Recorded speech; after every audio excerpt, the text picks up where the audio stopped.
menikah, Quran surah keempat ayat 34, sudah berumah tangga, ada persoalan muncul di sini. Solusi keduanya ada di Quran surah keempat ayat 35. Kemudian selanjutnya kalau terjadi talak menolak, Quran surah kedua ayat 226.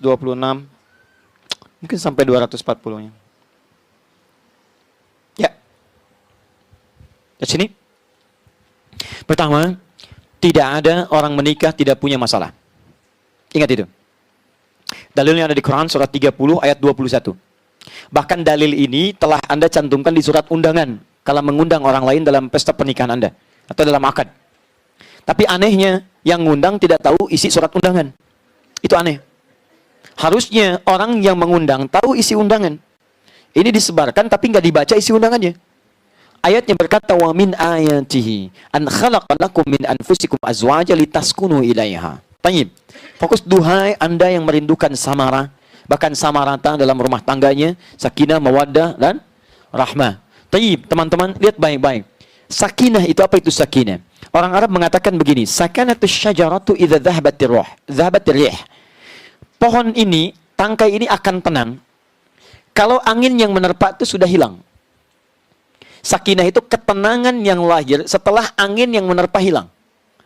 Dia ada dua jenis tenang dalam bahasa Arab. Satu namanya tumaknina, ketenangan yang datang lewat ibadah. Yang kedua namanya sakinah, ketenangan yang datang setelah ada ujian.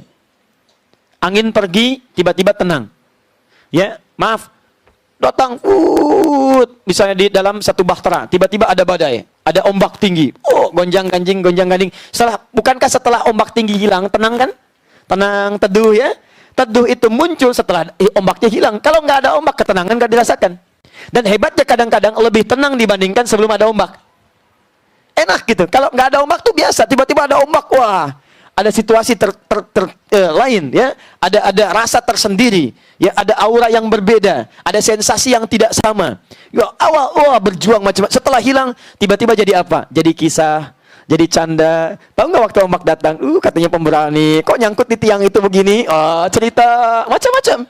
Semua akhirnya jadi candaan, jadi macam-macam dan sebagainya. Di keindahan tersendiri. Itu sakinah namanya. Itu sakinah. Dan dalam rumah tangga, ketenangan itu tidak disebut dengan tumanina, tapi sakinah. Seakan-akan Allah memberikan gambaran bahwa saat Anda masuk dalam lingkup kehidupan rumah tangga, Anda masuk dalam bahtera yang di dalamnya akan ada ombak-ombak, yang ombak itu didesain bukan untuk membuat rumah tangga bahtera Anda gonjang-ganjing bahkan terbalik, tidak. Tapi untuk memberikan ketahanan terkuat pada diri Anda, ketahanan pada pemegang kendalinya, ketahanan pada awak kapalnya, ketahanan pada pada asistennya, semua kompak di situ. Begitu semuanya bisa bertahan dari itu, maka ketenangan dan cerita-cerita indah bisa dirasakan. Karena itu saya kemarin sebutkan rumusnya. Kalau Anda punya persoalan, cepat cari lawannya. Cemberut, cepat senyum. Kan? Marah, Anda sabar. Jangan dilawan dengan yang sama. Al-hadidu bil hadidi yuflah. Batu ketemu batu, pecah. Harus ada satu batu yang lain busanya. Ya, dan seterusnya. Maka apa yang terjadi kemudian? Kata Nabi, perhatikan, pelajari Quran. Kata Quran, sebelum dijalani rumah tangga, pelajari dulu jenis-jenis persoalan yang mungkin muncul di rumah tangga. Kebanyakan masalah di rumah tangga tidak selesai, bukan karena kurang hebat. Karena orang saat akan berumah tangga tidak mempelajari kemungkinan masalah yang akan hadir. Allah yang menciptakan kita, Allah yang tahu masalah kita. Dan Allah buka kepada kita, nih, saat kamu berumah tangga, ini akan mungkin muncul hadir. Satu, persoalan komunikasi. Fa'idhuhunna, kalau ada masalah komunikasi terjadi, maka salinglah duduk dengan teduh untuk memberikan nasihat. Solusinya langsung ada. Ayo, bangun komunikasi yang baik. Kalau belum bisa berkomunikasi, tenangkan satu dengan yang lainnya. Coba pisah dulu sebentar. Ya, misal kamu tidur tempat sana, yang lain tidur tempat sini. Duduk pelan-pelan, renungkan. Kandungan itu ada pada mahar. Makanya mahar itu berikan sesuatu yang membuat bisa mengerti, bisa jadi kenangan. Kenapa perempuan kadang dikasih cincin macam-macam, kan dikenakan terus supaya ketika dibawa itu ingat bahwa saya pernah berjanji dengan suami, pernah ada kenangan indah. Jadi ketika Anda sendirian, kadang-kadang ada perasaan ingin menang sendiri, ketika melihat itu ingat lagi. Ya, suami juga begitu. Ketika melihat misalnya sajadah yang terhampar, dia sujud, dia berdoa untuk istrinya, itu mengingatkan. Makanya saya katakan ya, kalau ada himbauan-himbauan, ayo kumpulkan infak macam-macam, jangan pernah berikan sesuatu yang nilainya tidak bisa diganti dengan apapun. Uang boleh silahkan berikan, tapi jangan sampai mudah melepaskan cincin pernikahan Anda. atau apa, itu tahan dulu karena ada fungsi yang lain yang lebih penting daripada itu. Ganti dengan yang lain. Ini saran saya ya, walaupun mungkin orang lain punya pendapat berbeda, saya hargai. Tapi nanti ada poin besar di situ. Jadi ini. Kemudian setelah itu ini nggak selesai juga, jangan saling menduga. Konsultasi pada pihak yang memberikan solusi. Maka muncul ayat 35-nya. Wa in khiftum shiqaqa bainahuma, kalau khawatir ada terjadi shiqaq. Shiqaq itu belah begini, terpecah dua. Mohon maaf, ada perpecahan, sudah nggak bisa nyambung, disatukannya susah. Sesuatu yang sudah patah, sulit menyatukan. Maka kalau sudah nggak bisa sendirian, satu dengan yang lain, berdua nggak bisa, cari orang lain yang bisa menjembatani. Siapa mereka itu? Bisa ada dua golongan. Nggak langsung ke hakim. Nggak langsung ke hakim. Lihat, hakam bahasanya. Hakam itu orang bijak. Pertama dari kalangan keluarga dulu. Makanya penting saya sampaikan di sini, wali nikah, wali itu yang menikahkan, itu fungsinya bukan sekedar kemudian mengatakan, ya saya nikahkan fulan binti fulana dengan kamu mas kawin sekian, terima, ya wah dibayar kok tunai. Tidak sampai situ. Fungsi wali kemudian memberikan bimbingan dalam rumah tangga. Kalau ada masalah dia konsultasi. Makanya kalau ada persoalan, cari keluarga yang memberikan solusi. Sampaikan, bisa ke paman, bisa ke kakak, atau adik kalau dipandang bijak dan sebagainya. Dua sisi. Nanti dua sisi itu bertemu. Yang suami ke bagian keluarganya, yang istri ke bagian keluarganya. Diskusikan, cari solusi, kumpulkan. Insya Allah selesai. Nah kalau tidak ditemukan yang bijak, cari hakam dari sisi lain. Misal ustaz yang ngasih solusi. Awas, bukan ustaz yang membahas masalah orang lain. Ibu-ibu hati-hati ya. Tahu nggak? Kayak pelajaran ukhti yang itu tuh. Kemarin terjadi persoalan dia di rumah tangganya. Begini, ibu-ibu jangan seperti itu ya. Ah itu nggak boleh. Jangan ceritakan pada orang yang bisa membuka aib Anda lagi. Tapi yang bisa memberikan solusi. Karena itu cari orang-orang demikian itu boleh. Ya boleh, itu bukan gibah namanya, bukan. Itu solusi. Ya ada pemberian keterangan pada yang dibutuhkan, bukan gibah. Sama dengan, maaf, saksi memberikan deskripsi pada orang yang terduga tindakan kriminalitas. Ada perampokan misalnya, Anda melihat. Kemudian ketika itu jadi saksi di persidangan misalnya, coba ceritakan saat dia merampok. Maaf Pak Hakim, itu gibah, saya tidak berkenan. Nggak bisa. Kalau seperti itu nggak akan kena hukumnya. Jelas ya? Maka ini saya sarankan ini dulu, konsultasi dan seterusnya sehingga mendapatkan solusi. Nah kalau sampai pada tahap yang tinggi, sampai kemudian mesti berpisah dengan talak, ingat baik-baik, talak ketika diungkapkan, Allah turunkan syariat talak pada asalnya bukan untuk memisahkan, tapi memberikan jeda paling akhir untuk bisa merenungkan sehingga bisa kembali lagi. Saking inginnya Allah, kedua rumah tangga itu tetap bersatu kembali. Makanya talak pertama disebut talak raj'i. Raj'i dari kata rujuk. Rujuk itu diserap ke dalam bahasa Indonesia menjadi rujuk namanya. Raj'i. Ruju'un. Kembali, pulang, balik. Makanya ketika seseorang perempuan misalnya kena talak, Quran surah kedua ayat 226, wal mutallaqatu yatarabbasna bi anfusihinna thalathata qura. Awas hati-hati, ketika kemudian ditalak, maka muncul pada perempuan itu masa menunggu selama 3 kali masa suci. Baik ditalak dalam keadaan suci, tunggu kemudian masa haid sekali, suci, haid kedua kali, suci, haid ketiga kali, suci. Nah dalam masa suci itu bukan nunggu kemudian sampai pisah, bukan. Bukan, tapi suami merenung, istri merenung. Dalam masa menunggu itu istri nggak boleh menikah lagi. Tapi diminta untuk merenung, itu masa konsultasi, lama tuh 3 kali suci, lama.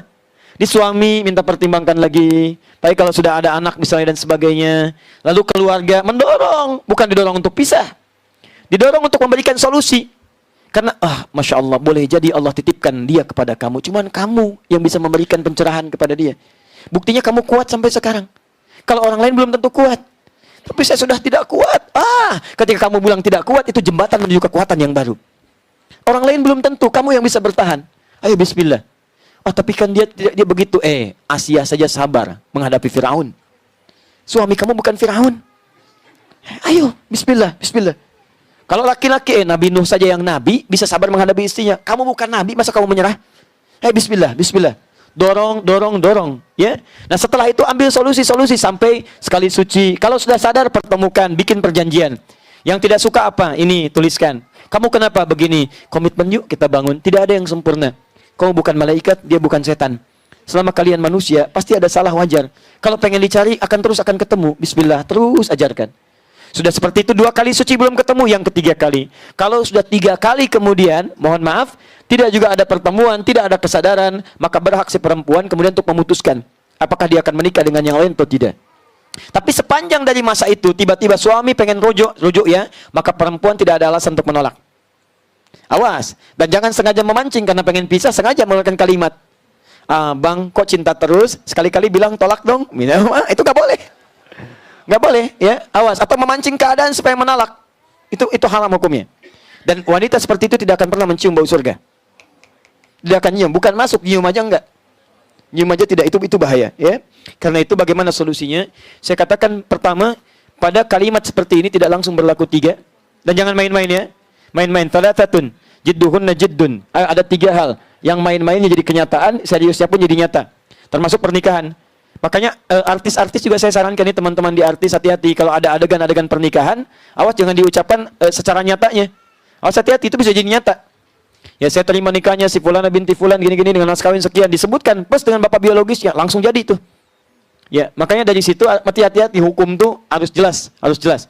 Ya, harus jelas. Di dalam konteks ini baru talak yang pertama. Talak pertama itu dalam masa itu masa menunggu. Jadi dia masih boleh kalau tinggal serumah. Tapi ingat, kalau tiba-tiba terjadi hubungan misalnya, hubungan suami istri, itu sudah dipandang rujuk, selesai masalah. Iya, sudah selesai. Ditalak misalnya kan, talak pertama. Tiba-tiba lewat, kelihatan, dia ngapain ya, gitu kan? Terus malam-malam, aku rindu, misalnya, udah tiba-tiba terjadi hubungan, sudah nggak ada talak lagi. Di situ sudah rujuk namanya. Sudah rujuk. Dan tidak perlu diakadkan lagi. Tidak perlu diakadkan. Jelas ya? Nah, jadi yang seperti ini tinggal dicek saja. Tapi hati-hati, kalau sudah 3 kali masa suci, maka perempuan itu berhak menentukan apakah dia akan memilih yang lain atau tidak. Tapi kuncinya di laki-laki. Sepanjang ibunya ini tidak meminta, tidak menikah dengan orang lain, maka sang ayah, saya punya berita baik, ayahnya ingin mengatakan peluang rujuk. Sudah, langsung katakan saja, panggil keluarganya. Saya menyadari saya khilaf kemarin, tidak ada laki-laki yang sempurna. Silahkan, saya menyadari saya perempuan, saya laki-laki yang mungkin tidak sempurna bagi engkau. Ya, saya tahu kamu memang tidak sempurna. Ya, itulah kesalahan saya. Ya, saya silahkan tunjukkan pada saya apa yang salah. Banyak. Nggak apa-apa, tumpahkan aja nggak apa-apa. Silahkan sampaikan. 1, 2, 3. Ya, kalau itu membuat kamu senang, bahagia, ya saya bahagia dengan itu semua. Silahkan. Jadi begitu sudah disampaikan, saya mohon maaf. Saya mohon maaf. Saya tidak tahu apakah ada yang lain memberikan kebahagiaan, tapi rasa-rasanya dibandingkan dengan masalah kita lebih banyak bahagianya. Kalau kita bisa mencoba menjalin dengan lebih baik, kita bisa menatap visi yang terbaik, saya akan berusaha menjadi suami yang terbaik untuk kamu. Mudah-mudahan Allah menggenggam tangan kita berdua dan menyatukan kita dalam kebaikan, dan boleh jadi itu harapan dari anak-anak kita. Kalau kamu merasa tidak merasakan tidak baik dengan saya, setidaknya pandanglah anak-anak. Mungkin dengan itu semua bisa meneduhkan hati kamu. Maka Masya Allah, sudah. Setelah itu sampaikan, ya misalnya Samsung S9. Selesailah masalah. Sekiranya itu ya. Jadi hukumnya baru talak pertama. Setelah itu silakan suami ambil keputusan, anaknya dorong kebaikan.